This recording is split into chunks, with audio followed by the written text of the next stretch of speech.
बहुत समय पहले की बात है।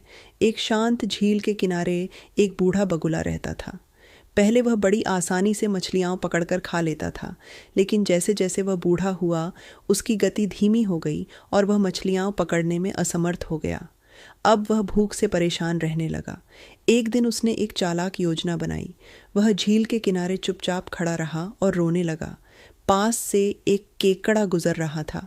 उसने बगुले से पूछा, बगुला भाई, तुम इतने दुखी क्यों हो? बगुले ने गंभीरता से जवाब दिया, भाई केकड़ा, मैंने सुना है कि इंसान इस झील को भरकर खेत बनाने वाले हैं। अब सारी मछलियाँ मर जाएंगी और हम सभी भूख से मरेंगे। यह सुनकर केकड़ा डर गया। उसने यह बात झील की बाकी मछलियों और जीवों को बताई। सब घबरा गए और बगुले के पास सलाह लेने पहुंचे। बगुला बोला, चिंता मत करो, पास में एक और झील है जहां मैं तुम सबको एक एक करके ले जा सकता हूँ। वहाँ पानी भी है और भोजन भी।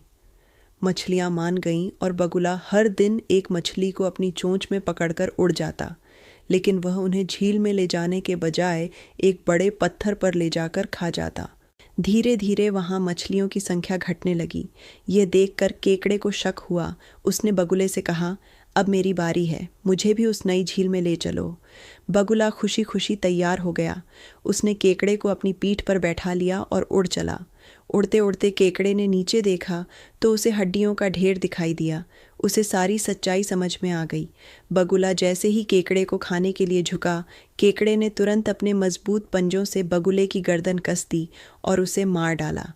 फिर वह धीरे धीरे नीचे उतरकर वापस झील में लौट आया और सबको बगुले की सच्चाई बताई। सीख, नैतिक शिक्षा। चालाकी और धोखा ज़्यादा देर नहीं टिकते। बुरे कर्मों का फल बुरा ही होता है।